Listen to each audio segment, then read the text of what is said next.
She cried every night, alone, until the one person who could save her came home unannounced. What he saw that night changed everything forever. Dear friends, kindly hit the subscription button on your screen and let us know where you are watching from. The house always felt colder after midnight, not because the temperature dropped, but because that was when the crying usually began. Sometimes it was a whimper.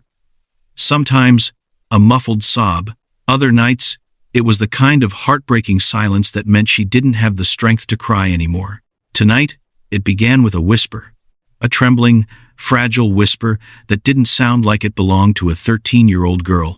Please, just let me sleep this time. Maya curled deeper under the thin blanket on her twin-sized bed. The room was small, barely wide enough to hold the bed, her school bag, and a wooden dresser missing two handles. The window by her bedside shook whenever the wind blew, like it too wished it could run away from the house. Her stepmother's footsteps were coming down the hallway. Slow, heavy, determined. The same rhythm Maya had learned to fear. Tap, tap, tap. Each step echoed like a countdown. 1, 2, 3.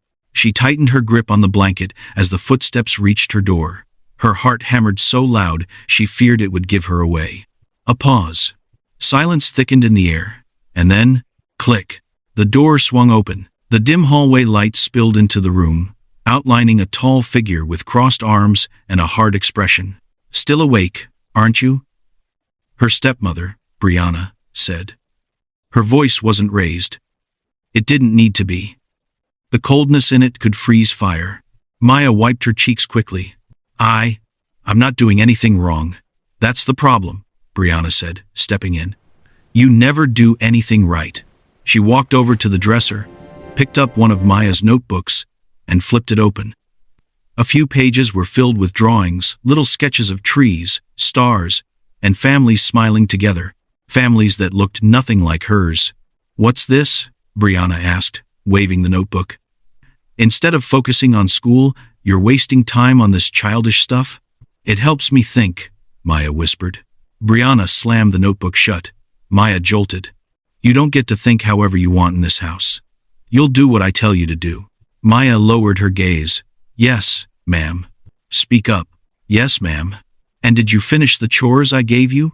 Maya swallowed. Hard. All of them? No. She hadn't. She had tried. She always did. But sometimes, being tired wasn't something she chose. Some days, the weight of everything pushed her to her limits before the day even started. I cleaned the kitchen and swept the living room, she said softly. I was going to finish the laundry in the morning. In the morning? Brianna repeated, her voice coated with sarcasm. So I'm supposed to wake up to undone chores? I'm sorry. Sorry? Sorry doesn't clean clothes. Her voice rose, sharp like broken glass. Maya flinched at the volume, her tears threatening to spill again. And then the words that always came. You're just like your mother. Maya stiffened. No matter how many times she heard it, it never hurt less. You think I don't see it? Brianna continued. That same weak, helpless look. She couldn't handle life, and neither can you. Maya clenched her fingers into the blanket. She wanted to speak. She wanted to say something. Anything. But the words refused to come out. She knew better. The last time she had talked back, even politely, Brianna had thrown out her favorite sketchbook, the one her father had given her before he left for his long job contract out of state. That sketchbook was the last gift he gave her before everything changed. She had cried for 3 nights straight. Brianna leaned closer. Get up. Maya hesitated. It's late. I said get up. She forced herself out of bed. Her legs trembled, her heart raced. She stood in her pajamas, pointed toes, digging into the cold floor.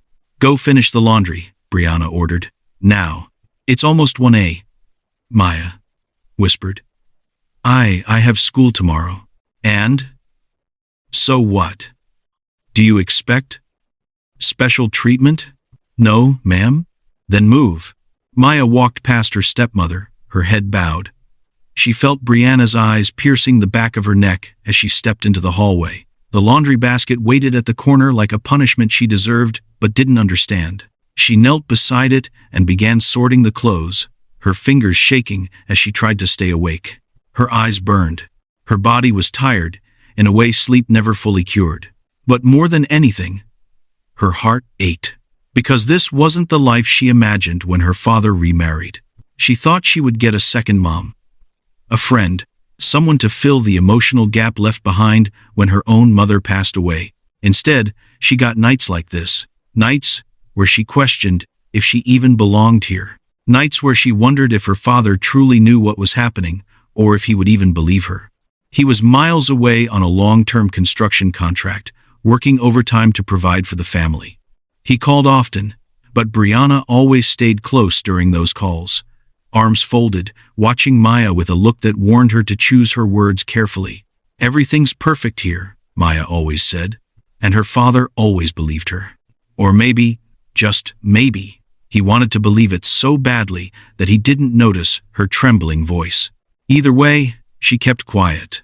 She didn't want to ruin things for him. He loved Brianna. He trusted her. She didn't want to take that away. But tonight she wondered how much longer she could hold on. As she loaded clothes into the washing machine, tears blurred her vision. She wiped them away quickly, afraid Brianna would return. Minutes passed, then hours. Eventually, the washing was done. She stayed beside the machine so she wouldn't fall asleep standing. By the time she folded the last shirt, the sky outside had already begun to lighten. Her alarm clock rang upstairs. Morning. A new day. But the same pain. She trudged upstairs quietly, changed into her school uniform, and packed her bag. When she looked into the mirror above the dresser, she barely recognized herself. Red, swollen eyes. A fading bruise on her arm from a previous argument. A tiredness far too heavy for someone her age. But she forced a small smile. She had to. If she let the sadness win, she feared it would swallow her whole. She grabbed her notebook and pencil, hoping art might give her a little strength today. School became her escape. For 7 hours a day, she could breathe. Her teachers noticed she was talented. Her classmates noticed she was quiet. No one noticed she was hurting. She liked it that way. Attention felt dangerous at home. During lunch, she sat under the big oak tree near the field, the only place where the world felt soft again. She drew stars, clouds, birds, things free, things she wished she could be. But every time the final bell rang, dread filled her stomach, because it meant going back to the house where her pain waited. That evening, Brianna was already in the living room when Maya walked in. Her expression was cold, unreadable. "You're late," she said. "I stayed for tutoring," Maya replied. "You could have asked for permission. You were resting." "I didn't want to disturb. That's exactly the problem. You think too much about yourself." Maya clenched her jaw, but said nothing. "Drop your bag and start dinner." "Yes, ma'am." Hours passed again. Cooking, cleaning, more chores. By the time Maya finished, her eyelids were drooping. She tiptoed toward her room, dreaming of sleep. She didn't even make it inside. "Where do you think you're going?" Brianna's voice snapped. I finished everything." "No, you forgot the trash." "I thought I took it out." "You didn't." Maya knew she had, but arguing wasn't an option. "Take it out. Then sweep the hallway." "I'm really tired," Maya whispered. Brianna stared at her sharply. "Are you trying to talk back again?" "No, ma'am." "Then do as you're told." Maya took the trash bag outside. The night air chilled her skin, but at least it gave her a moment to breathe. She looked up at the sky, the one thing Brianna couldn't control. "Mom," she whispered, tears welling. "I wish you were here." She slowly returned inside, swept the hallway, and finally made it to her room. She collapsed on her bed, curled into herself, and cried silently until her chest hurt. Again, every night felt heavier than the last. Every night, her hope dimmed just a little further. Every night, she prayed begging for something to change. Anything. She didn't know that change was already on its way. She didn't know that hundreds of miles away, her father was packing a suitcase. She didn't know that his contract had ended earlier than expected. She didn't know that he had decided on a whim, with excitement, to return home without telling anyone. And she didn't know that the truth she silently endured every night was about to burst open in a way none of them expected. The nights that broke her were counting their final hours, but Maya didn't know that yet. She only knew the sound of tears, and tonight, like all other nights, she cried herself to sleep, unaware that tomorrow would change everything. The morning began like any other, quiet, gray, and heavy with exhaustion. Maya dragged herself out of bed, her arms feeling like they were filled with sand. Her eyes stung with the familiar ache of crying through the night. She dressed slowly, trying to ignore the throbbing behind her forehead. Sleep had become a luxury she no longer understood. Downstairs, Brianna was already in the kitchen, stirring a pot of oatmeal without bothering to look up. The air felt thick with unspoken expectations, the kind that made Maya feel unwelcome even when she hadn't spoken a word. "You're late," Brianna said without turning. "I'm sorry," Maya replied softly. "You're always sorry. Sorry doesn't fix anything." Maya bit her lip. Nothing ever seemed to fix anything in this house. She quietly prepared her lunch for school, a simple sandwich, and slipped it into her worn backpack. She grabbed her notebooks, holding them close like they were shields against the world. "Don't forget your chores," Brianna reminded her sharply. "I'll do them when I get back." "You'll do them well when you get back. Yesterday's sweeping was terrible." Maya didn't argue. Arguing only made things worse. She stepped out into the chilly morning air. The sun hid behind clouds, heavy with the promise of rain. The wind brushed against her face gentler than anything she felt at home, and that alone brought her a faint sense of relief. School, again, was her escape. But today, even the classrooms felt blurred. She had drifted beyond exhaustion into a haze where everything muffled. Voices, footsteps, laughter.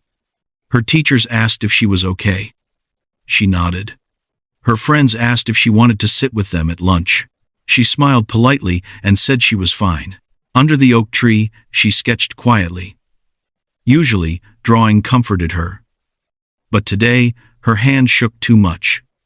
The lines were jagged, the shapes uneven. Even her refuge felt cracked. She closed the notebook gently and laid her head against the tree trunk. Just 5 minutes, she told herself. But 5 minutes turned to 30. And 30 turned into her teacher gently waking her. "You're overworking yourself, sweetheart," the teacher said kindly. "Are things okay at home?" Maya forced a small smile. "Yes, ma'am. Everything's fine." But even she could hear how unconvincing she sounded. After school, the walk home felt longer than usual. Every step echoed with dread. Every gust of wind whispered reminders of the chores she still had to do, the scolding that awaited her, the sleepless night that would inevitably follow. Her hands trembled as she reached the front door. She took a deep breath and turned the knob. The living room was quiet. Too quiet. Brianna wasn't in sight. This was unusual. Maya moved carefully through the hallway, listening for any sign of where her stepmother might be. The silence felt unnatural, like something was sitting in the air, waiting.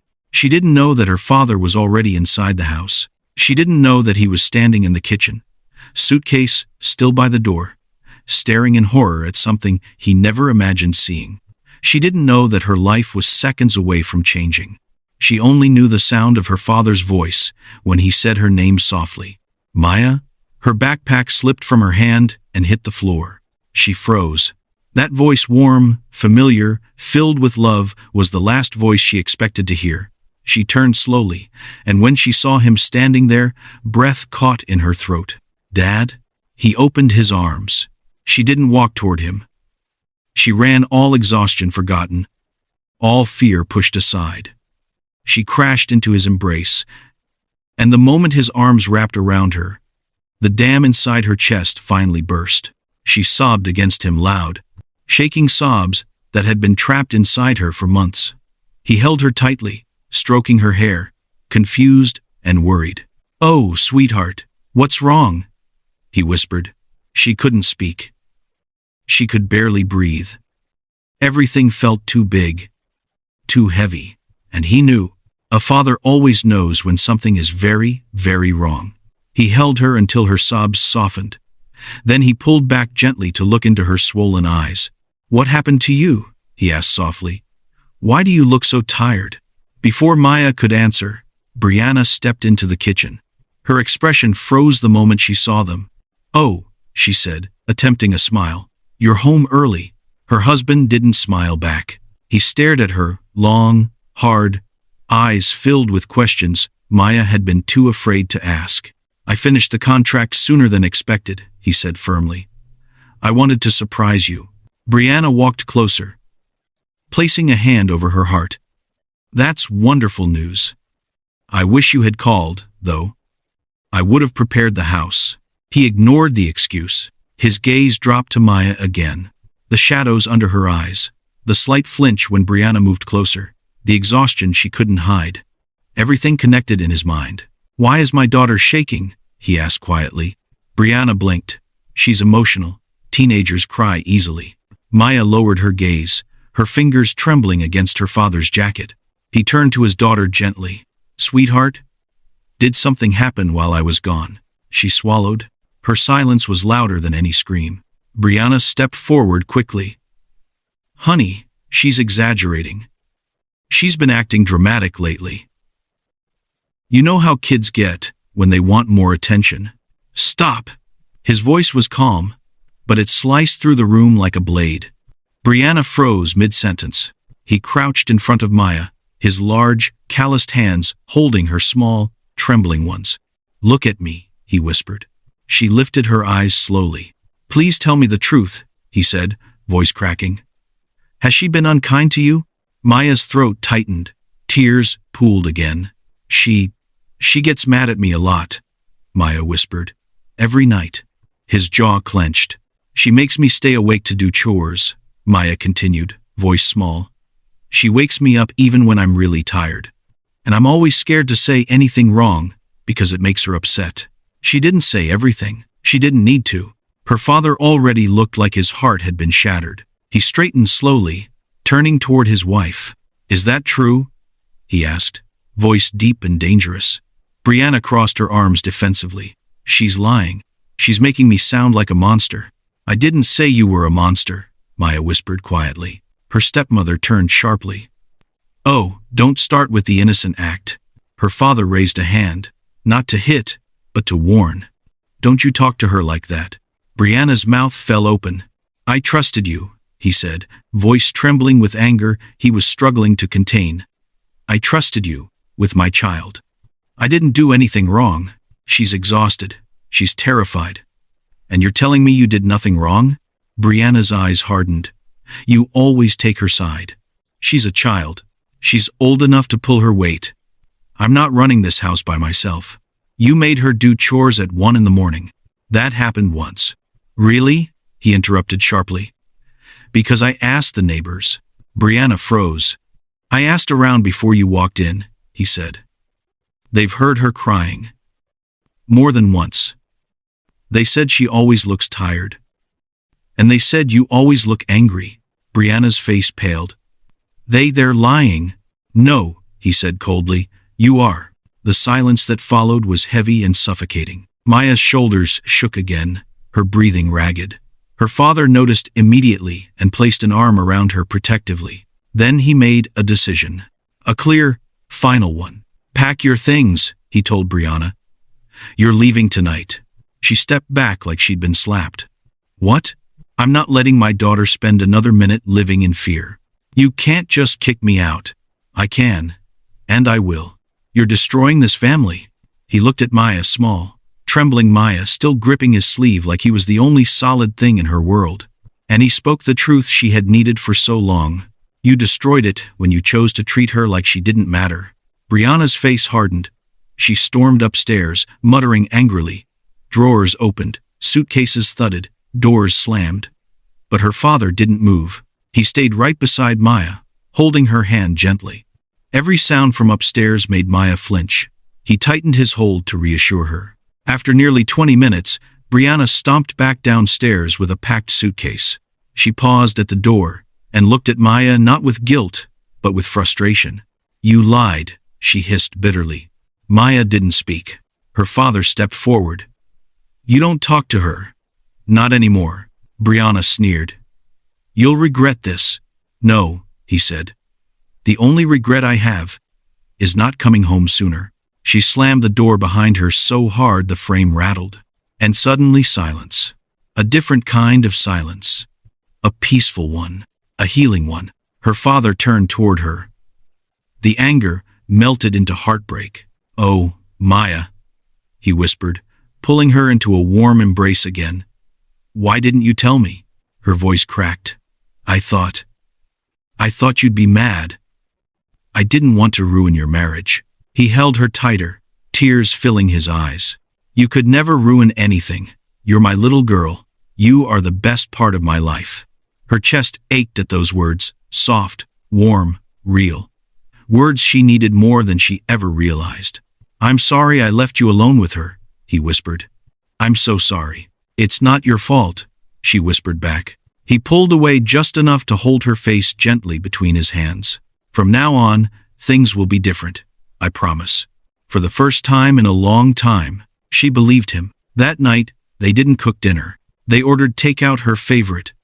They sat at the dining table, talking about school, her drawings, the things she had been too afraid to share before. He listened to every word, really listened, and she felt something unfamiliar but beautiful growing inside her. Safety. Her father set up the guest room so they could sleep close to one another for the night, not because she asked, because he knew she needed it. He tucked her into bed gently. "Dad," she whispered. "Yes, sweetheart? Will you stay for a bit?" "Of course." He sat beside her, holding her hand until her breathing slowed and sleep finally peacefully claimed her. No tears, no fear, just rest. A kind of rest she hadn't felt in months. The next morning, sunlight warmed her cheeks. She opened her eyes slowly, and the world felt different, better, lighter. Her father was already in the kitchen, making breakfast. Real breakfast. Warm, soft pancakes with syrup and fruit, the kind her mother used to make before she passed away. She stepped into the kitchen silently. He saw her. He smiled. And in that warm smile, she felt home for the first time in a long time. "Good morning, sweetheart," he said. "Your new beginning starts today." She ran into his arms, and he held her like he would never let go again. Years later, she would look back on that night, the night her father returned without warning, the night he saw the truth, the night her tears finally got heard, as the night that saved her, the night she got her life back, the night she learned that even in the darkest moments, someone can still come home to you. Someone can still choose you. Someone can still love you enough to fight for you. And so, Maya finally found peace in the arms of the one person who never stopped loving her. A father who came home just in time. A child who survived nights that could have broken her. And a truth that set her free. If this story touched your heart, kindly hit the subscription button on your screen and let us know where you are watching from. Every silent tear has a day it gets heard. Every hidden pain has a moment it gets seen. And every hurting child deserves someone who shows up, even if it comes unexpectedly. Now I ask you, if you were Maya's father, what would you have done the moment you walked through that door? Let's talk in the comments.